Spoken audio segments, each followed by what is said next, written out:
Xitayning töhmətlərə səbəb bolmaslıqni ta'kidlash fitna emas, balki Xitayni maqsadlarga yetkazmaslik uchundir. Abdori Asiya Uyg'ur. Uyg'ur irqiy qirg'inchiligini ta'kidlash, milliy kimlikni va qirg'inchilikning mohiyati irqiy qirg'inchilik bo'layotganligini ta'kidlash, radikallikqa qarshi turish va siyosiy nuqtadan millatning manfaatini chiqish qilgan holda qarashlarni o'ttirg'a qo'yayotganlar xilma-xil töhmat va qarshilikqa uchrayotidi. Buningdagi sabab zodi nima? Xitoyning Sharq Turkiston bo'lginchilari töhmatlarga atalmish Sharq Turkistonchilarni tayyorlab berish. Sharq Turkiston terroristlari töhmatiga atalmish oshqullarni tayyorlash. Xitoyning Uyg'urlarni 3 xil kuch nomida nishonliq yo'qotish obyekti qilganlik jinoyatiga Xitoyning töhmati bo'yicha Uyg'urlar radikal va oshqun bo'lg'ini sabab qayta tarbiyalashga majbur bo'lganligini dunyoga e'tirof qildirish. Xitoyning gunohsiz bo'lib qolmasdan balki Amerikadak terrorchilarni Guantanamo turmasiga qamaydigan irqchi davlatdan necha hassa afzal davlatligini, Xitoycha kommunist ideologiyasi va tuzumining g'arb demokratik tuzumlardan necha hassa afzal va insonparvar tuzum ekanligini isbotlashga asos hozirlash. Shundoq qilib Uyg'urlar Uyg'ur uchirgan irqiy qirg'inchilikning terrorizm va bo'lginchilikka bog'lanib, Xitoyning oqlanib chiqishiga sabab tepib berishmi? Qora kiyim yolg'iz Yahudi arabning kiyimi bo'lmasdan balki butun insoniyatda har xil sabablardan kiyiladigan kiyim ham yaxshi ko'rilgan rang. Qora kiyimni hozidorlarmi, bayram qilganlarmi, to'y qilganlarmi, sahnaga chiqqanlarmi, Xitoymi, chet elliklarmi, oq tanliklarmi, qora tanliklarmi kiyibotidi ham kiyidi. Mening momammi 80-yillarda haramga berib kelib, o'lib ketsam oq bog'lamay, qora kiyim bilan meni uzitdinglar, nazr qilmanglar deb nasihat qilg'ini yilimi esimda. Gap rangda yoki kiyinishda bo'lmasdan balki shu rang va kiyinishning davr va siyosatda tutgan o'rni va obraziga munosabatlikdir. Yahudilar va arablar hatto dunyoning hamma yerdagi qaysi musulmon yoki boshqa dindikilar qora niqob kiyib chiqsa, uning dushmani Xitoy bo'lmaganligi, xalqi irqiy qirg'inchilik qilinayotmaganligi, ustida radikallik, oshqunlik, terrorlik, bo'lginchilik degandek töhmatlar bo'lmaganligi sabab to'g'ri tushuniladi. Ammo Uyg'urlar undaq emas.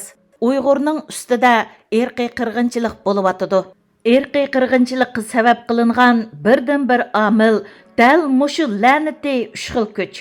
Bu 3 xil kuchlar mavjudli bo'ladi ekan, Xitoy hamon oq, biz hamon qora, Xitoy hamon gunohsiz va biz hamon jinoyat gumondori bo'lib ketaverishimiz mumkin.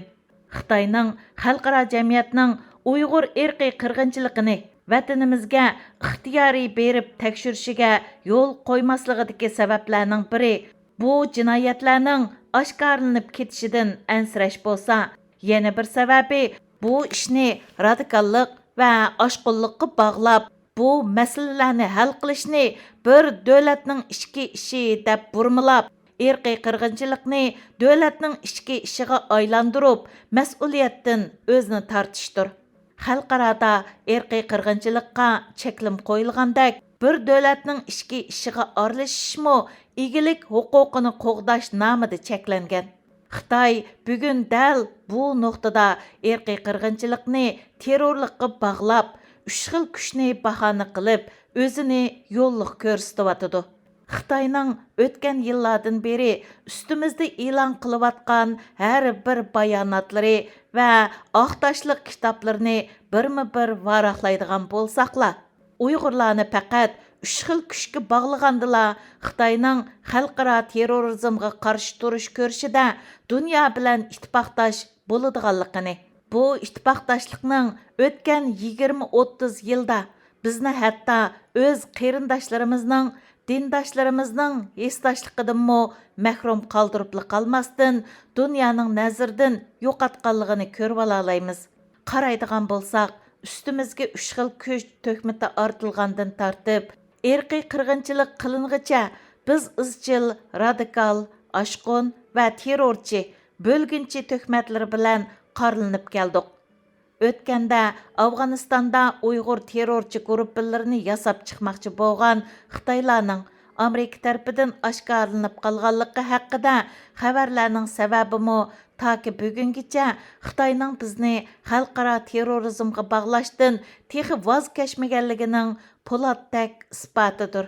Undaqda Xitoy nima uchun bizni faqat terrorizmga bag'laydi? Javob: chunki Xitoy bizni faqat xalqaro terrorizmga bag'lagandila Uyg'ur irqiy qirg'inchiligi degan qalpoqdan qutulib ketalaydi va bizning ustimizda o'tkazgan jinoyatlarni yo'lliq ko'rsatalaydi. Bu deganlik biz nima qilsak Xitoy bizni baribir terrorchi deydi. Shunga nima qilsak, qandoq kiysak Xitoy uchun baribir. Shunga kiyimga diqqat qilish degan quruq gap deganlik emas.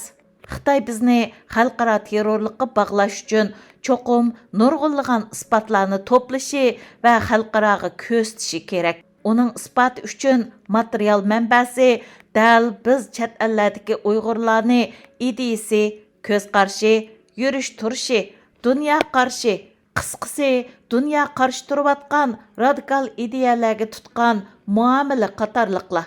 Agar maqsad millatni va o'zimizni vatanimizni qutuldirish bo'lsa, joyillik bilan ziyonliq va xato yo'llarda ketayotganlarga agishib va ularga sahna hozirlab bermayli.